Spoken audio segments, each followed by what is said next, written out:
हाँ सर। मानस और राहुल को सेंड किया है ना मैंने। हाँ सर 11 o'clock आप सेट किए हैं। लेकिन मंडे वाला हम लोग ना 10:30 बजे से ही करेंगे, ठीक है।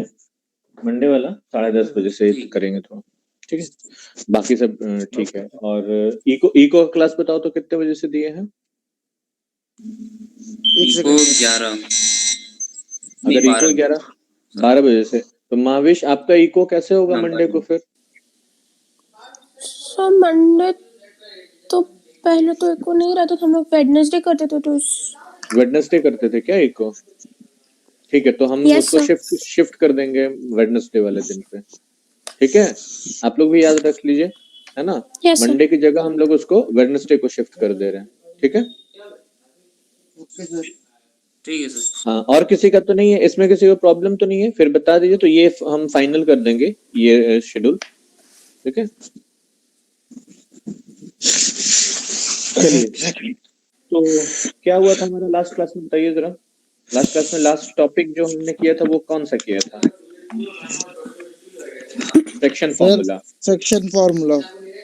हाँ, तो अभी हमारा होगा आज सेंट्रॉइड ऑफ ट्रायंगल, ठीक है। पहले हम लोग सारा चैप्टर कंप्लीट कर लेंगे, फिर क्वेश्चन सभी का करेंगे। सेंट्रॉइड ऑफ अ ट्रायंगल, ठीक है। जानते हो सेंट्रॉइड किसको बोलते हैं? देखो, मान लो आपके पास में कोई ट्रायंगल है, ठीक है। और देखो, जी सर। इनका जब मीडियन ड्रॉ करोगे ना, मीडियन जब ड्रॉ करोगे,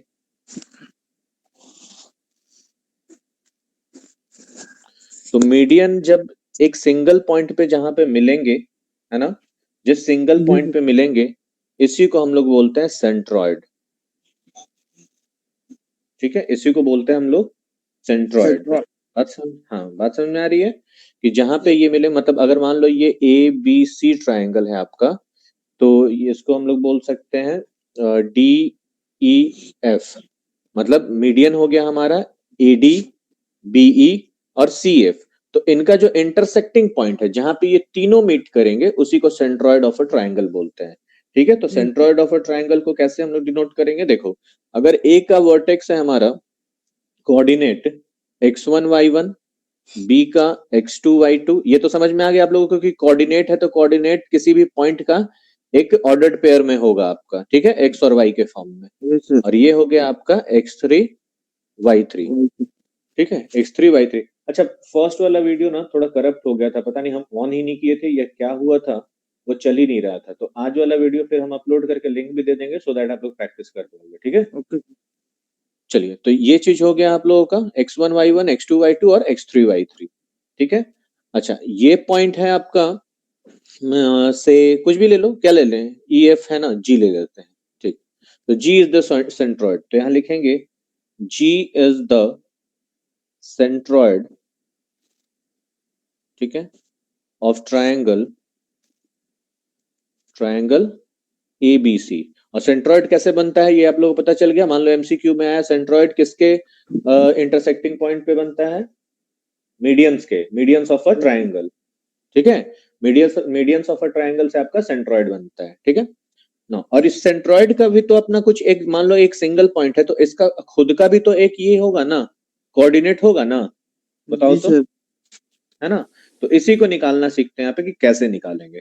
देखो, सेंट्रॉइड को निकालना होता है G इज इक्वल टू, निकालेंगे जितने भी तीनों से मिलके बना है, तो x के लिए ले लो x1 plus x2 plus x3 divided by 3 करो, है ना, 3 है ना, मीन जैसे निकालते हैं, ठीक है महावेश, है ना।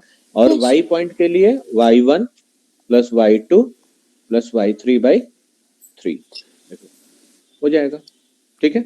एक छोटा सा एग्जांपल लिया जाए, ठीक है। इफ द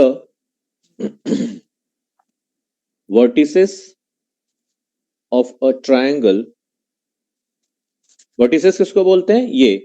ये सारे जो पॉइंट होते हैं इनको वर्टिसेस बोलते हैं ट्रायंगल के, ठीक है। तो ट्रायंगल में कितने वर्टेक्स होते हैं? 3, है ना। तो if the vertices of a triangle are given as A दिया हुआ है 2 3, बी दिया हुआ है 5 6 एंड सी दिया हुआ है आपका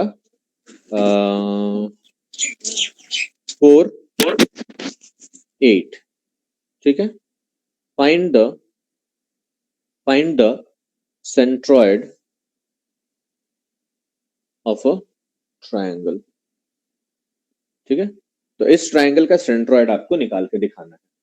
ठीक है, कैसे करेंगे, सॉल्यूशन में आते हैं। तो centroid, let the centroid B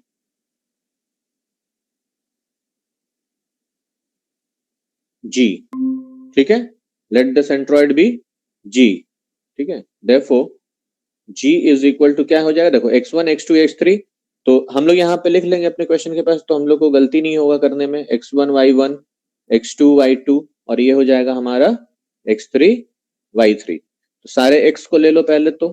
ठीक है, तो हो जाएगा x1 प्लस x2, फॉर्मूला भी लिखेंगे आप जब भी एग्जाम में लिखेंगे। ठीक है, y1 plus y2 plus y3 MCQ हुआ तो लिखने की जरूरत नहीं पड़ेगी। ठीक है, सॉल्व करेंगे इसको।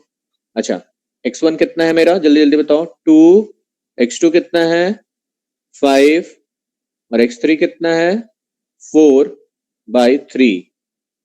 ये हो गया x। y का माविश क्या क्या है, 3 प्लस 6 प्लस 6 प्लस 8/3। ठीक है, कितना हो गया जल्दी से बताओ, 11/3। और थोड़ा सा ये कर दे क्या, एक किसी को बढ़ा दे क्या, चलो इसको 3 3 कर लो, ये पॉइंट में ठीक नहीं लगता है मुझे तो। चलिए कितना आ जाएगा, 12/3 ना, यस सर, है ना, मतलब 4। और इसमें देखो तो इसमें भी वैसा ही आ रहा है क्या, 6 7 and 9 17, तो 18 कर लेते हैं इसको भी, 4 कर लेते हैं इसको। ठीक है, ये वाला 4 कर लो आप, ठीक रहेगा। ठीक है, तो 4 6 8 कितना हो जाएगा, 6 4 10 8 18, 18 डिवाइडेड बाय 3 6/18 ना, तो 4 और 6 आपका उसका पॉइंट हो गया सेंट्रॉइड का। ठीक है मानस, समझ में आ रहा है, राहुल? जी सर। मानस को समझ में आ रहा है कि मानस का नेटवर्क प्रॉब्लम कर रहा है? ठीक है, तो इस तरीके से हम लोग इसको निकालेंगे। सर चलिए, शायद नेटवर्क अब उसका प्रॉब्लम कर रहा है। चलो कोई बात नहीं, क्लास में रहो, हम रिकॉर्डिंग पे लगाए हुए हैं, ठीक है, आप लोग को सेंड करेंगे वहां से। अच्छा, नेक्स्ट इन सेंटर पे आते हैं। ठीक है, इन सेंटर ऑफ अ सर्कल। अब नेक्स्ट सेंट्रॉइड हो गया। कितना फॉर्मूला अभी तक पढ़े, कितने चीजें सीखे हम लोग, डिस्टेंस फॉर्मूला देखें, सेक्शन फॉर्मूला में 2 पार्ट देखें और सेंट्रॉइड 4, सब याद रखिएगा आप लोग। ठीक है, क्योंकि सम्स आएंगे, सब में हमको जरूरत पड़ेगा हर एक चीज की। ठीक है, कोई कोई सम ऐसा भी होगा, तो याद सब रखना है। देखो आपका सब चैप्टर कैसे कंप्लीट होता है। एग्जाम कब है महावेश? सर CA2 को नहीं बोला अभी भी। और CA1 हो गया? Yes sir. कैसा आया उसमें? सर उसका अभी भी टीचर करेक्ट नहीं किया, वो बस वो पहला 2 चैप्टर स्टैट्स के ऊपर वाला था। अच्छा ठीक है, देखो इन सेंटर ऑफ अ ट्रायंगल। ठीक है, मैथ्स भी अच्छा ठीक था, वो सेट्स था AP के उसमें था। मैथ्स अच्छा था, मैथ्स ठीक हाँ गया सर, ना? मतलब मैथ्स में अच्छा, हाँ सेट्स का एक था और 3 AP का उसमें शायद से था, तो वो तो आपका पढ़ा हुआ होगा, आप कर लिए होगे। ठीक है, चलिए, तो इन सेंटर ऑफ अ ट्रायंगल हम लोग देखते हैं। इन सेंटर कैसे बनता है, देखो मान लो कि आपके पास एक ट्रायंगल है।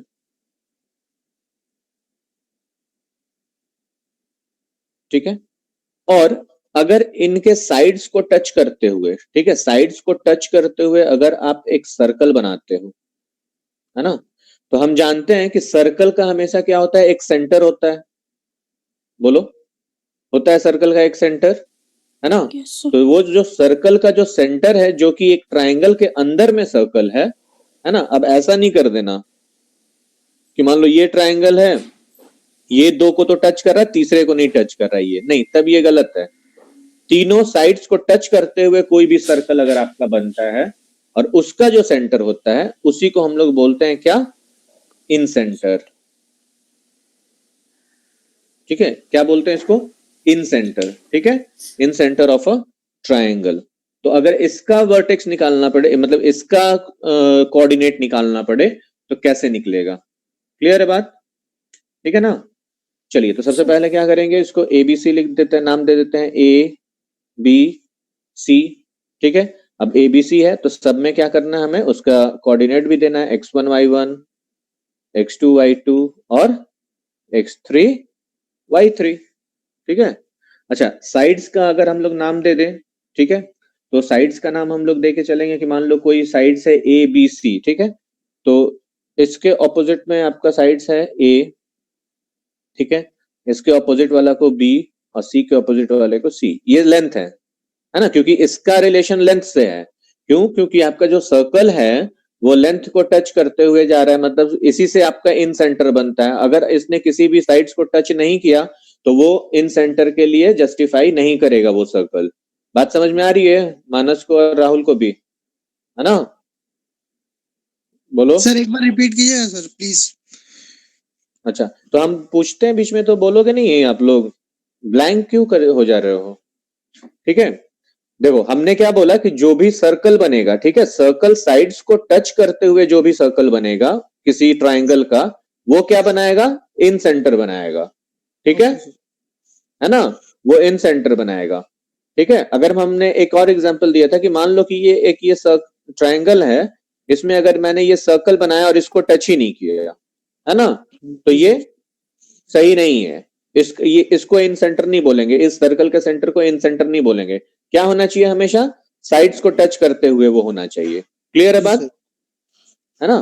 तो देखिए हाँ, सर। आपके पास में वर्टेक्स मैंने दे दिया ABC, सबका आपका कोऑर्डिनेट भी मिल गया है।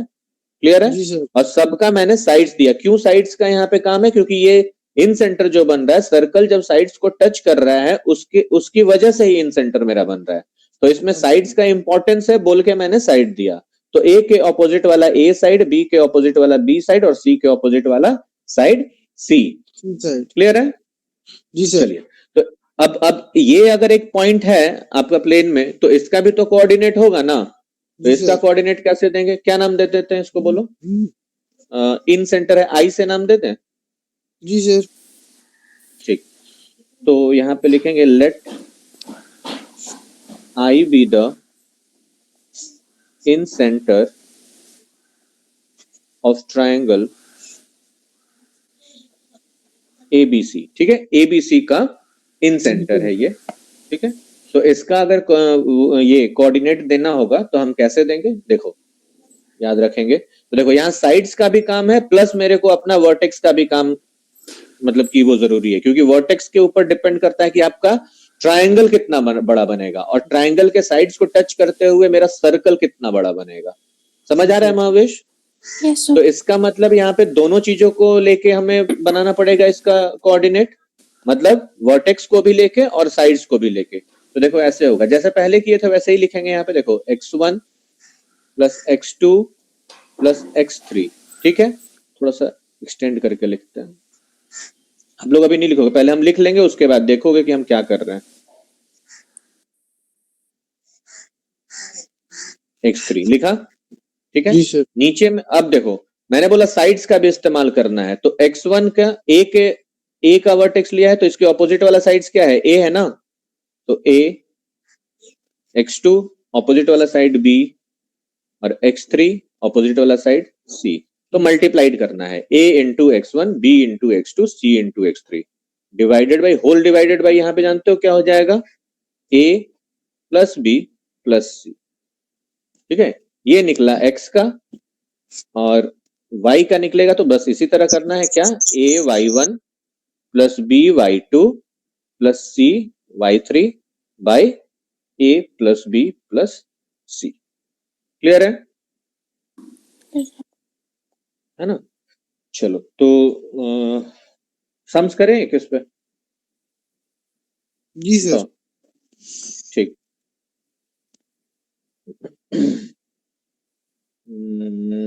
हाँ चलिए, example. In a triangle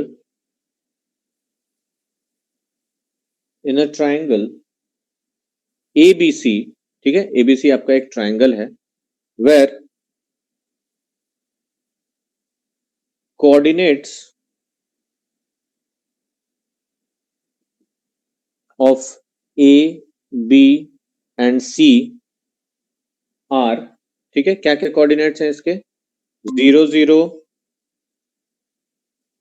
2 0 and 1 1 respectively, ठीक है। ट्रायंगल के सारे वर्टेक्स दिए हैं 0 0 2 0 and 1 1 respectively. also sides are as follows। A हो जाएगा आपका √2, B हो जाएगा √2 एंड C हो जाएगा 2, ठीक है। ये आपके साइड्स दिए गए हैं, ठीक है। वर्टेक्स दिया गया है, साइड्स दिया गया। देखो हम क्वेश्चन को इजी करके आपको दे रहे हैं, ठीक है। अगर आपका क्वेश्चन आता है एग्जाम में ना, तो जानते हो क्या देगा, सिर्फ ये वर्टेक्स दे देगा, साइड्स आपको देगा ही नहीं। तो एक बड़ा क्वेश्चन हो गया ना कि पहले साइड्स निकालो फिर आपका इन सेंटर निकालो। तो साइड्स तो निकल जाएगा कि नहीं निकल जाएगा, मेरे को बताओ, सब लोग जवाब दो। अगर साइड्स नहीं दिया गया है, सिर्फ ट्रायंगल का वर्टेक्स दिया गया है, तो हम साइड्स निकाल पाएंगे कि नहीं? यस भावेश, हाँ से निकाल है ना? लेंगे कौन से फॉर्मूला से? डिस्टेंस फॉर्मूला से। डिस्टेंस फॉर्मूला से, ठीक है। मानस, राहुल, समझ आ रहा है ना कि अगर मेरे पास में जी सर। साइड्स ना भी दिया रहे और ये सिर्फ वर्टेक्स दिया रहे ट्रायंगल का, तो हम साइड्स निकाल लेंगे अपना, किससे? डिस्टेंस फॉर्मूला का इस्तेमाल करके, ठीक है। बस ये इन सेंटर बताना था, इसलिए मैंने सब दे दिया है। आगे हम लोग क्वेश्चन करेंगे जो जो हमारे एग्जाम के लिए रेलिवेंट होगा। तो इसमें सब दे दिया है, कुछ नहीं करना है, फॉर्मूला में पुट करके निकालना है। चलो देखते हैं आप लोग निकाल पा रहे हो कि नहीं, फिर हम करेंगे, ठीक है। आई निकालना, पहले हम एक्स निकाल लेंगे, फिर वाई निकालेंगे, फिर मिल जाएगा, ठीक है। आई का एक्स पहले निकालेंगे। चलिए इसका इन सेंटर निकालिए। तो अच्छा, यहाँ पर find the incentre of triangle ABC. ABC का इन सेंटर निकालिए। चलिए आप लोग ट्राई कीजिए, फिर हम बनाते हैं। क्या हुआ मानस, आज नेटवर्क आपका बहुत ज्यादा खराब हो गया है क्या? देखो इसी वजह से हम रिकॉर्ड कर रहे हैं। जी सर।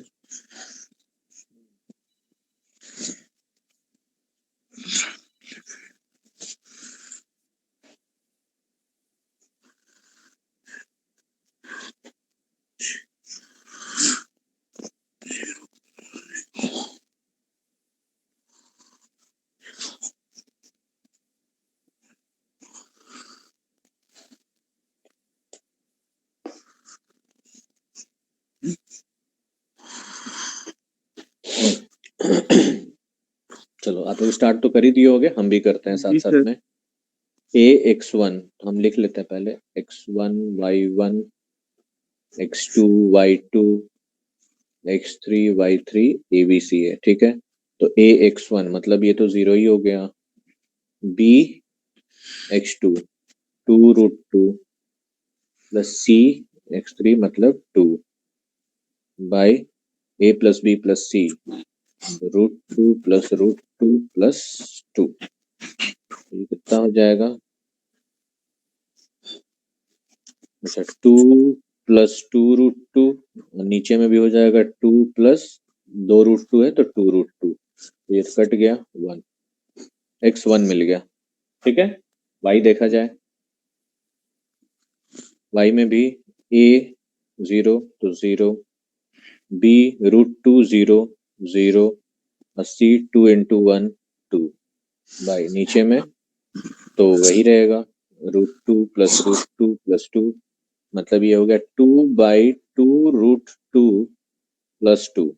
अगर 2 हम लोग यहाँ से कॉमन ले लेते हैं नीचे ऊपर, तो ये हो जाएगा आपका √2 प्लस 1, ये कट गया, मतलब हो गया मेरा 1/√2 प्लस 1, ठीक है। इसका मतलब मेरा i जो है वो हो जाएगा 1 और 1/√2 प्लस 1। बोलो सबका आया है इतना? यस जी नविश का आया सर। है? ठीक है, बाकी राहुल का, जी सर। मानस का भी। चलिए अब आते हैं हम लोग एरिया ऑफ ट्राइंगल पे, ठीक है, कि एरिया ऑफ ट्राइंगल हम लोग कैसे निकालेंगे। चलिए बेटा इसको यस सर।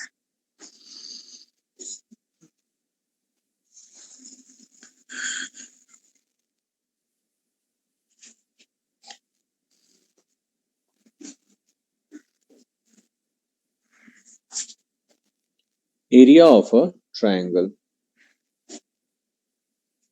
ठीक है, किसी भी ट्राइंगल का एरिया कैसे निकालेंगे। Suppose this is a triangle, ठीक है, ए x1 y1 b x2 y2 और c x3 y3। अगर बोला जाए कि इस ट्राइंगल का एरिया आपको निकालना है, सिर्फ ये वर्टेक्स दिया हुआ है, वर्टेक्स से मतलब वर्टेक्स के जो कोऑर्डिनेट्स दिए हुए हैं इसका इस्तेमाल करके आपको एरिया निकालना है, ठीक है। देखो एक तो होता है एरिया का निकालने का ट्राइंगल का हाफ बी इंटू एच वाला, जो बेस और हाइट से, तो यहाँ एक हाइट अगर निकाल लोगे तो निकाल लोगे, पर वो यहाँ आपके बीबीए में इस जगह पे इस्तेमाल नहीं करना है आपको वो चीज, ठीक है, क्योंकि हाइट नॉर्मली आपको मिल जाता है राइट एंगल ट्राइंगल में जो 90 डिग्री वाला होता है ना, ठीक है। तो ये हाइट मिल गया, ये बेस मिल गया, लेकिन यहाँ आपको कोई भी ट्राइंगल दे देगा जिसका कि 3 वर्टेक्स होगा, तो कोई भी ट्राइंगल का एरिया निकालने का सबसे अच्छा फॉर्मूला है कि आप उसको वर्टेक्स से निकालो, ठीक है। तो वर्टेक्स से कैसे निकालेंगे, ठीक है, तो लिखेंगे एरिया, यहाँ लिख रहे हैं थोड़ा लंबा जाएगा, area is equal to half तो कर ही लो आप, ठीक है, और यहाँ देखो x1, यहां से x1 लो, है ना, और y1 y का डिफरेंस लो, लेकिन y3 माइनस y2 या y2 माइनस y3, मतलब 1 2 3 ऐसे करके चलना है। देखो x1 लेकिन अंदर में रहेगा y2 माइनस y3, आपको ये सीक्वेंस मेंटेन करना है, 1 2 3, बाहर x अंदर दोनों y, ठीक है। फॉर्मूला याद करने का तरीका मैं बता रहा हूं, बाहर x अंदर दोनों y, और सीक्वेंस क्या होगा 1 2 3। कभी इसमें गलती नहीं करोगे, नहीं तो जनरली क्या होता है कि बच्चे गलती करते हैं, बहुत लोग बहुत सही करने के बाद भी गलती कर देते हैं प्लस माइनस में, तो इस तरह से जब सीक्वेंस मेंटेन करोगे तो प्लस माइनस का भी आपको गलत नहीं होगा, ठीक है। अच्छा अब x1 हो गया, अब आ जाता हूं x2 पे, तो अगर x2 है, दोनों अंदर में मैंने क्या बोला y और y ही रहेगा, है ना, तो 2 के बाद क्या आता है 3 और 3 के बाद फिर रिवर्स आ जाओ 1 1, देखे, है ना। चलो इसके बाद क्या आएगा बोलो तो x3 सर x3 हाँ, और क्या आ जाएगा महावेश बोलो तो y1 माइनस y2 y2, बस। तो ये फॉर्मूला याद करने का, देख के बड़ा लगेगा लेकिन जो तरीका बता दिए ये अब आपको कभी बड़ा नहीं लगेगा, ये बहुत इजी लगेगा आपको ये, ठीक है। तो ये हो गया आपका एरिया, मतलब ये एक सर्कुलर है ना, अगर आप देखो तो ए बी सी फिर ए फिर बी सी फिर ए, तो एक सर्कुलर मतलब कि इसका पाथ को ये ट्रैवल कर रहा है ना, ठीक है, पीरियोडिक पाथ जिसको बोलते हैं, समझ में आया। Yes sir. ठीक है, अच्छा एक बात बताओ, कभी कभी इसमें क्वेश्चन आता है कि अगर 3 पॉइंट, जैसे ये 3 वर्टेक्स है, अगर बोल दिया कि 3 वर्टेक्स आपका अगर ये दिया हुआ है कोलिनियर दिया हुआ है कि एक ये पॉइंट दे दिया, एक ये पॉइंट दे दिया, एक ये पॉइंट दे दिया, ठीक है, मान लो x1 y1 x2 y2 x3 y3, एक बात बताओ तो एरिया इसका क्या निकलेगा। अब आपको वो पता नहीं है कि वो वर्टेक्स जो दिया हुआ है वो ट्राइंगल का है कि किसका है, बस बोल दिया कि 3 पॉइंट है, ठीक है, अब इसका एरिया निकालो। अगर मान लो कि एरिया 3 पॉइंट है, हम ये गलत, आपको ये चीज समझाने के लिए थोड़ा उल्टा हमको चलना पड़ेगा। मान लो 3 पॉइंट आपको दे दिया है x1 y1, ठीक है, b दे दिया x2 y2 और c दे दिया x3 y3, ठीक है। मान लो इससे एरिया निकाले, बोला इसका एरिया फाइंड करो, आपने एरिया निकाला, है ना, और एरिया आ गया आपका 0, क्या समझोगे इससे। आवेश क्या समझोगे इससे कि ये तीनों से ट्राइंगल बनेगा ही नहीं, है ना, क्योंकि अगर कितना भी छोटा ट्राइंगल बनाओगे कुछ ना कुछ तो एरिया रहेगा ना, बोलो। Yes sir. कुछ ना कुछ तो बाउंडेड जो रीजन रहेगा वो एरिया बनेगा, ट्राइंगल बनेगा तो एरिया रहेगा। इसका मतलब अगर एरिया 0 आ जाता है ट्राइंगल बनेगा ही नहीं, तो क्या कंक्लूजन निकलेगा, that the points are points are collinear, points are collinear, एक ही लाइन के ऊपर में तीनों पॉइंट्स हैं ए बी सी, ठीक है, तभी तो एरिया नहीं बना ना, क्योंकि एक स्ट्रेट लाइन का कभी एरिया नहीं होता है, एरिया हमेशा क्लोज रीजन का होता है, ठीक है, हमेशा क्लोज रीजन का होता है, हमेशा क्लोज रीजन का होता है। बात समझ आ रही है आप लोगों को? जी सर। हाँ, तो ये याद रखिएगा, when area is equal to 0 that the points are collinear, यहां लिख लीजिएगा then the points are collinear, लिखिएगा जरूर, ये सब ध्यान रहेगा, ठीक है। और इसका कन्वर्स अगर देख लो कि अगर आपके पास में ये एरिया 0 है तो ये आपका कोलिनियर है, या अगर ऐसे दे दे कि 3 पॉइंट अगर कोलिनियर है तो उसका एरिया 0 आएगा, सिंपल सा बात है ना। एमसीक्यू में आपसे ये क्वेश्चन पूछ सकता है। जी सर। क्लियर है? चलिए, तो ये आप लोगों का हो गया यहाँ पे कंप्लीट, ठीक है। अच्छा, अब आते हैं कुछ क्वेश्चंस पे, और होगा हमारा, अच्छा, एक होता है पोलर कोऑर्डिनेट्स और एक होता है कार्टेशियन कोऑर्डिनेट्स। तो अभी जो हम लोग पढ़ रहे थे ये कार्टेशियन कोऑर्डिनेट्स पढ़ रहे थे, ठीक है। एक होता है आपका पोलर कोऑर्डिनेट्स, क्वेश्चन पे बाद में आएंगे, पोलर कोऑर्डिनेट्स है ना, कि कैसे निकालते हैं। तो देखो पोलर कोऑर्डिनेट्स लिख लेंगे यहाँ पे, पोलर कोऑर्डिनेट्स। अभी तक जो हम लोग पढ़ रहे थे वो कौन सा कोऑर्डिनेट था? कार्टेशियन, ठीक है, हम लिख देंगे यहाँ पे कार्टेशियन, ठीक है। ये है पोलर। पोलर देखो, जब भी पोलर कोऑर्डिनेट आप लोग पढ़ोगे ना तो पोलर कोऑर्डिनेट में हमेशा ध्यान रखना, कभी भी पोलर कोऑर्डिनेट्स कहीं पे भी पढ़ने को मिलेगा या पोलर से रिलेटेड कोई भी चीज पढ़ने को मिलेगा तो समझ जाना कि यहाँ पे ट्रिग्नोमेट्री का इस्तेमाल हम लोगों को करना है बेसिकली, है ना। जैसे मान लो ये मेरा एक्सिस है, x x dash y y dash, ठीक है। मैंने आपको बोला था कि एक पॉइंट मान लो यहाँ पे ले लो, ये x डिस्टेंस पे और y डिस्टेंस पे, मान लो यहाँ तक का डिस्टेंस है x और इधर का डिस्टेंस है मेरा y, ठीक है। तो इससे रिलेटेड जो मेरा कोऑर्डिनेट मिलेगा वो ये मिलेगा, है ना, इसका नाम दे दो p, x और y कोऑर्डिनेट, ठीक है। तो जो ये इस तरीके से लिखते हैं ना x और y कोऑर्डिनेट, है ना, ये कार्टेशियन फॉर्म होता है जो हम लोग अभी तक पढ़ रहे थे। अगर इसी का पोलर कोऑर्डिनेट हमें लिखना पड़ेगा तो देखो क्या करना पड़ेगा, ठीक है। पोलर कोऑर्डिनेट मैंने क्या बोला, आपके पास में क्या आ जाएगा? ट्रिग्नोमेट्री का इस्तेमाल होगा। और ट्रिग्नोमेट्री का इस्तेमाल क्यों होगा? क्योंकि यहाँ पे हम लोग थीटा को कंसीडर करके चलेंगे, ठीक है। जी सर। यहां से इस लाइन को ज्वाइन करो तो आपको एक ये जो पॉइंट है आपके, ये वाले जो इनिशियल पॉइंट था इसको इनिशियल बोलते हैं, ठीक है। ये इनिशियल जो लाइन है आपका, इस लाइन से जब आप इधर चलोगे तो एक क्या बनाएगा महाविश? एक एंगल फॉर्म करेगा जिसको थीटा नाम दे दिया हमने, ठीक है, जिसको हमने थीटा नाम दे दिया, ठीक है। और यहां से यहां तक के लेंथ को मैंने आर से डिनोट किया, ठीक है, आर से डिनोट किया। तो अगर इसको अब लिखना पड़ेगा ना, अब देखो जैसे ये x को हम लोग को पोलर फॉर्म में कैसे लिखेंगे और y को पोलर फॉर्म में कैसे लिखेंगे, तो देखो हम बताते हैं। आप लोग को ये पता है साइन थीटा कॉस थीटा का रेशियो पता होता है कि नहीं पता होता है? बोलो तो। नहीं पता होता है तो हम फिर बताएंगे। नहीं सर। ठीक है, लिख लीजिए। देखो साइन, 3 रेशियो आप याद रखिएगा, साइन थीटा, कॉस थीटा और टेन थीटा, ठीक है। तो एक होता है परपेंडिकुलर बाई हाइपोटेन्यूज, इसको बोलते हैं परपेंडिकुलर, इसको बोलते हैं हाइपोटेन्यूज, इसको बोलते हैं बेस, ठीक है। क्या बोलते हैं? परपेंडिकुलर। हालांकि आप लोग का ये है नहीं सिलेबस में, लेकिन अब समझाने के लिए बताना पड़ेगा, ये पहले ही पढ़ लेते हैं हम लोग 11-12 में। बेस और ये हो जाएगा आपका हाइपोटेन्यूज, ठीक है। परपेंडिकुलर, बेस, हाइपोटेन्यूज, क्लियर है? Yes sir. समझ आ रही है बात? परपेंडिकुलर, बेस, हाइपोटेन्यूज, ये 3 चीजें हैं।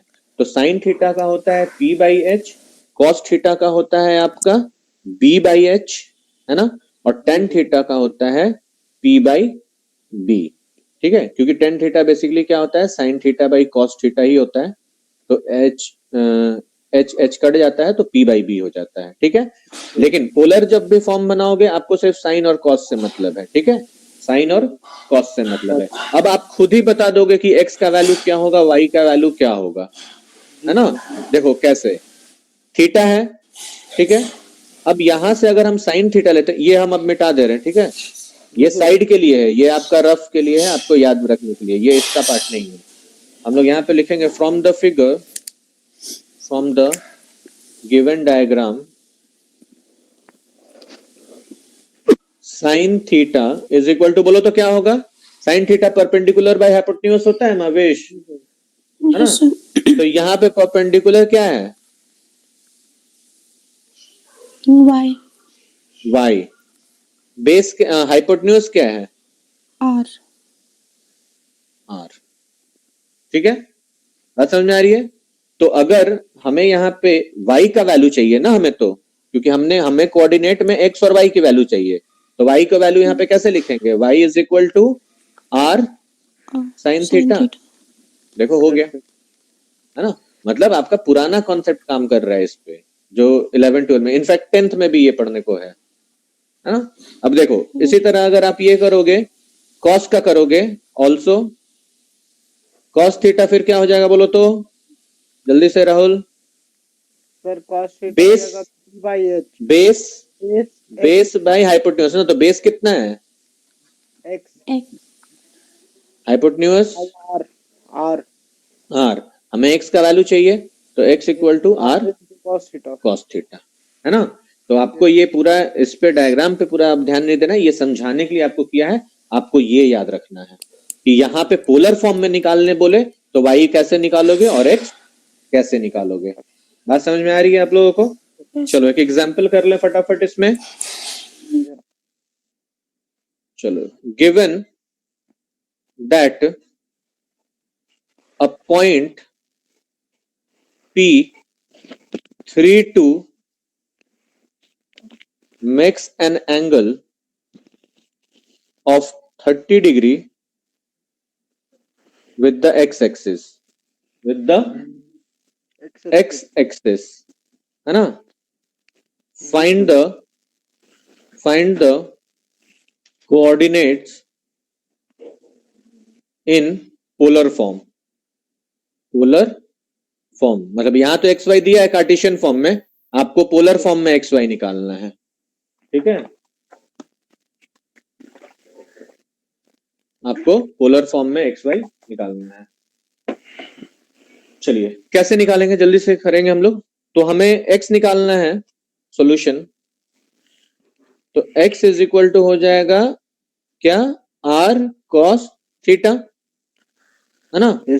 अच्छा, अपने पास में आर नहीं है, पहली बात, है ना? यह हाइपोटेन्यूज है, तो आर तो पहले निकालना पड़ेगा ना, तो हम इधर में पहले आर निकाल लेते हैं। तो पाइथागोरस लगाओगे ना, आर कैसे निकलेगा बोलो, आर स्क्वायर, ध्यान से देख लो यहाँ पे, या साइड में यहाँ पे लिख लेना कहीं भी, formula r square equal to perpendicular square plus base square, ठीक है? ये फॉर्मूला से निकलता है, so that r is equal to root over p square plus b square. अब आ जाओ यहाँ पे, r square is equal to, square हटा दो, सीधे लास्ट वाला फॉर्मूला लिखते हैं, r is equal to p square plus b square. तो पी कितना है बोलो तो, यहाँ पे परपेंडिकुलर कितना है, वाई वाला परपेंडिकुलर होता है ना, तो ये है वाई वाला, जी सर, 2, समझ रहे हो ना आप लोग कि नहीं समझ रहे हो? यस सर, तो 2 स्क्वायर, ठीक है, और बी बेस है मेरा एक्स वाला 3, तो 3 स्क्वायर। चलो कितना आया जल्दी से बताओ, 4 प्लस 9 13 हो गया ना, तो रूट 13, ठीक है, रूट 13 रहने देंगे आर के लिए, ठीक है? अच्छा, तो हम लोग यहाँ पे लिखेंगे x is equal to root 13 cos theta, मतलब कॉस 30 डिग्री, और कॉस 30 डिग्री का वैल्यू कितना होता है, हाफ, टेबल याद है? नहीं 1/√3 cos √3/2। अच्छा, जिनको टेबल नहीं याद है, एक बार हम टेबल लिख देते हैं, जो कॉमन एंगल का है वो याद रखेंगे। मानस और राहुल आप लोग थोड़ा सा याद करोगे, है ना? क्योंकि इसमें ना आप लोग देखो ग्रेजुएशन कर रहे हो तो बेस का जरूरत पड़ेगा। ये फॉर्मूला लिख लिए थे ना? हाँ सर, ठीक है, देखो साइन का हम लोग लिखते हैं, 0 डिग्री के लिए वैल्यू होगा आपका 0, ठीक है? जी सर, 30 डिग्री के लिए 1/2, और 45 डिग्री के लिए 1/√2, फिर इसके बाद आता है 60 डिग्री के लिए मतलब √3/2 और 90 डिग्री के लिए आ जाएगा तो हो जाएगा 1। ठीक है, कॉस का सीधे उल्टा हो जाएगा, है ना। अगर कॉस के लिए वैल्यू देखोगे, ठीक है, कॉस थीटा का, यहाँ पे भी कॉस थीटा का वैल्यू है, ये थीटा है, तो कॉस थीटा जस्ट उल्टा कर दो, 0 का 1, 30 का √3/2, 45 का यही रह जाएगा 1/√2, 60 का 30 वाला ये हो जाएगा 1/2 और 90 का 0। क्लियर है ना। ये चार्ट हमेशा याद रखेंगे, 0 से 90 तक का आपको याद रखना ही पड़ता है। ठीक है, अब बताओ क्या होगा cos 30 डिग्री का। cos 30 डिग्री कितना है वैल्यू? 3/2। कहाँ चले गए राहुल? मानस का तो आवाज नहीं आ रहा है, नेटवर्क खराब है। ठीक है, समझ आ रही है बात? ठीक है, अब इसको माविश बोलो तो मल्टीप्लाई करके कितना होगा? कुछ कटेगा तो नहीं, ये दोनों आपस में मल्टीप्लाई हो सकते हैं अंदर अंदर। 33 39 ना, √39/2। ठीक, और इसी तरह अगर हम लोग निकालते हैं y का, तो y is equal to r sin theta, तो r तो हमारा आ गया था √13 और sin थीटा मतलब sin 30 डिग्री। sin 30 डिग्री कितना है चार्ट से बताओ? हाफ, 1/2 मतलब √13/2। तो x मिल गया हमारा ये, ठीक है, और y मिल गया हमारा ये। क्लियर है? अगर पोलर फॉर्म के हिसाब से अगर हम लोग करते हैं तो बात समझ में आ रही है सभी को? Yes sir. ठीक, तो यही हो गया आपका पॉइंट्स। ठीक है, मतलब सारा ये चैप्टर ओवर। अब इस चैप्टर में सिर्फ और सिर्फ हमें क्या करना है? क्वेश्चंस करना है। ठीक है, सारे क्वेश्चंस करेंगे जो भी आपके लिए एग्जाम के लिए रेलेवेंट होंगे, प्लस एमसीक्यू क्वेश्चंस करेंगे। ये चैप्टर आप लोग का ओवर हो जाएगा। आई थिंक अगले क्लास में ये चैप्टर हमारा ओवर हो जाएगा। बात समझ में आ रही है? कुछ क्वेश्चंस हम आप लोग को सेंड कर देंगे, वो क्वेश्चन प्रैक्टिस कीजिएगा, उन्हीं क्वेश्चंस को हम अगले क्लास में डिस्कस करेंगे। ठीक है ना? क्लियर? चलिए फिर मिलते हैं हम लोग नेक्स्ट क्लास में, तब तक के लिए बाय बाय। Bye sir.